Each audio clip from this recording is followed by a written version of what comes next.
Question है आधुनिक युग की प्रमुख विशेषताओं का वर्णन कीजिए।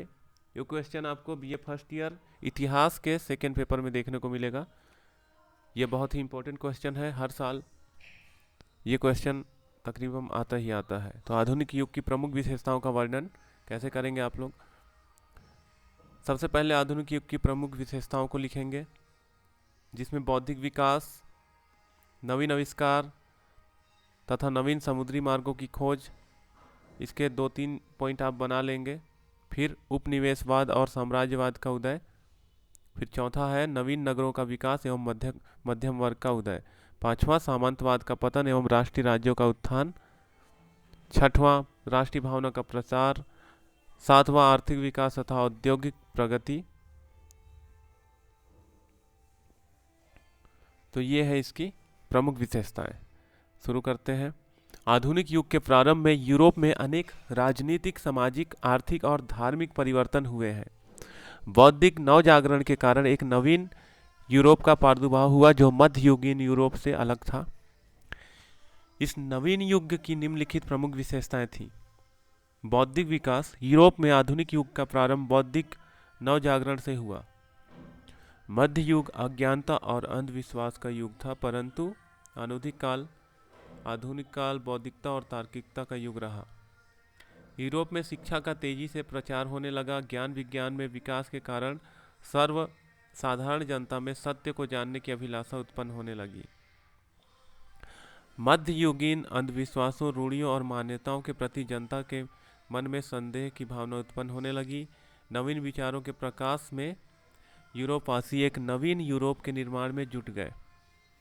शिक्षा का लौकिकीकरण होने लगा। शैक्षणिक संस्थाओं पर चर्च का नियंत्रण समाप्त होता जा रहा था।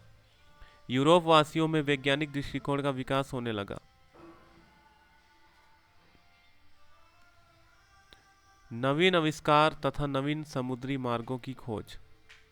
आधुनिक युग के प्रारंभ में यूरोप में अनेक नए आविष्कार हुए जिन्होंने नवीन यूरोप के निर्माण में महत्वपूर्ण सहायता प्रदान की। इनमें सबसे महत्वपूर्ण आविष्कार छापे खाने की मशीन थी। बारूद और आग्नेय अस्त्र और कुतुबनुमा थे। सन 1450 में जर्मनी के निवासी जॉन गुटेनबर्ग ने छापे खाने की मशीन का आविष्कार किया। छापे खाने के आविष्कार के कारण नवीन विचारों का तेजी से प्रसार होने लगा। छापे खाने के आविष्कार के पूर्व साधारण जनता को पुस्तकें मिलना मुश्किल थी। पुस्तकों का अभाव था।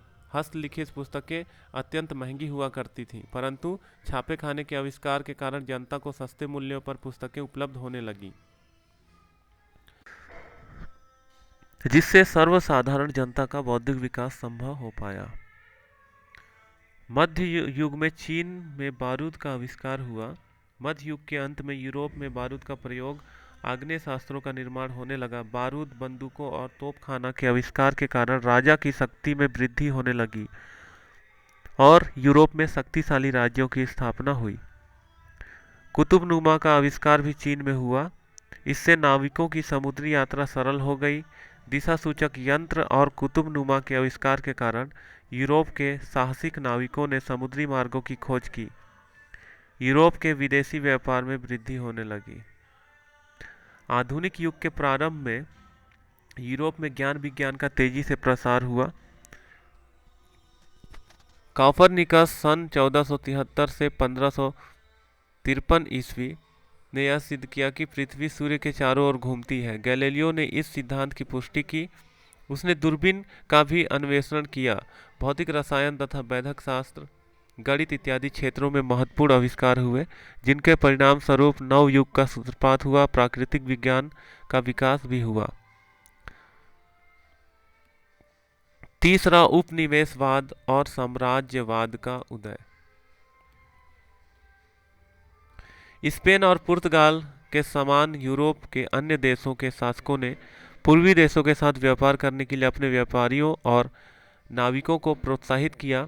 सर्वप्रथम पुर्तगाली, स्पेनिश, फ्रेंच, डच तथा ब्रिटिश व्यापारियों ने पूर्वी देशों के शासकों से अनुमति लेकर अपनी अपनी फैक्ट्रियों और बस्तियों की स्थापना की, परंतु धीरे धीरे यूरोप के व्यापारियों ने पूर्वी देशों में अपने अपने उपनिवेश तथा साम्राज्य की स्थापना की। उन्होंने न केवल एशिया में वरन अफ्रीका एवं अमेरिका में भी अपने उपनिवेशों की स्थापना की।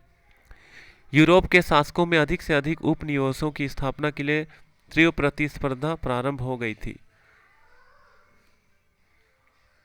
चौथा, नगरों का विकास एवं मध्यम वर्ग का उदय।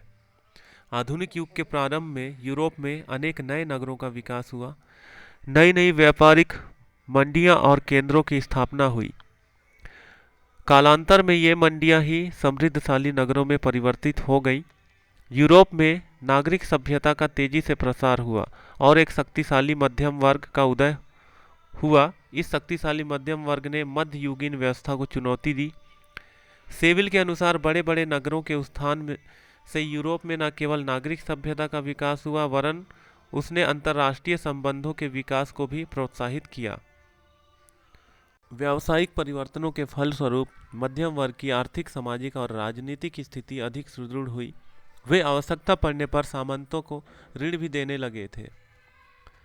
वे चाहते थे कि सर्वत्र पूर्ण शांति हो, मार्ग सुरक्षित हो तथा शासन सुदृढ़ हो ताकि निर्विघ्न रूप से व्यापार फल फूल सके। फलस्वरूप कृषि पर आधारित यूरोपीय समाज में अनेक परिवर्तन हुए। नगर में निवास करने वाले शक्तिशाली मध्यम वर्ग ने एक नवीन समाज की रचना की। शक्तिशाली मध्यम वर्ग का उदय आधुनिक युग की प्रमुख विशेषता थी। पांचवा, सामंतवाद का पतन एवं राष्ट्रीय राज्यों का उत्थान। सामंतवाद का पतन भी शक्तिशाली राजतंत्रों का उदय आधुनिक युग की प्रमुख विशेषता थी। गोला बारूद और तोपखाने के आविष्कार के कारण राजाओं की शक्ति में अभूतपूर्व वृद्धि होने लगी। मध्यम वर्ग के सहयोग से राजाओं ने सामंतों की शक्ति का प्रहार किया। फलस्वरूप सामंतवाद का पतन आरंभ हो गया और यूरोप की राज शक्ति में तेजी से वृद्धि होने लगी। सुदृढ़ राजतंत्रों की स्थापना हुई। मध्ययुगीन राजनीतिक एवं धार्मिक एकता विलुप्त होने लगी। फ्रांस, इंग्लैंड और स्पेन के शासक पोप और पवित्र रोमन सम्राट में नियंत्रण से मुक्त हो गए।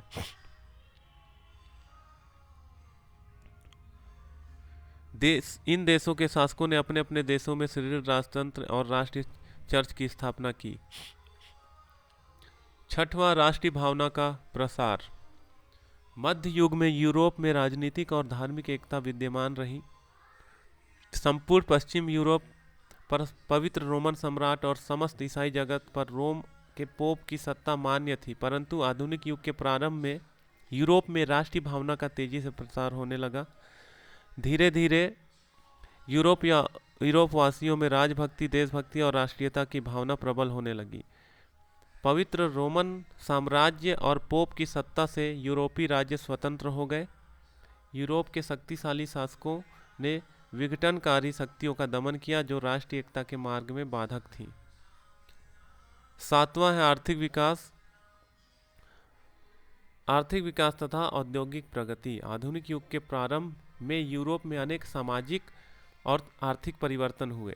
नए जल मार्गों की खोज हुई। नवीन व्यापारिक मंडियों और प्रचुर आर्थिक साधनों के उपलब्ध होने के कारण यूरोप की अभूतपूर्व आर्थिक एवं औद्योगिक प्रगति हुई। यूरोप में बड़े बड़े कल कारखाने स्थापित हुए और विशाल पैमाने पर उत्पादन एवं वितरण होने लगा। पूंजीवाद का विकास हुआ।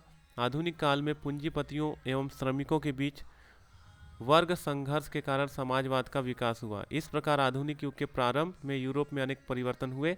धीरे धीरे नवीन विचार, मान्यताओं और परंपराओं का विकास हुआ। जो मध्ययुगीन विचारों एवं भावनाओं से सर्वथा भिन्न थे। तो इस तरह से आपका बीए फर्स्ट ईयर का सेकेंड पेपर का यूनिट 1 का ये क्वेश्चन कंप्लीट होता है। इस प्रश्न का पीडीएफ नीचे डिस्क्रिप्शन में आपको लिंक के माध्यम से प्राप्त हो जाएगा। वीडियो देखने के लिए आपका धन्यवाद।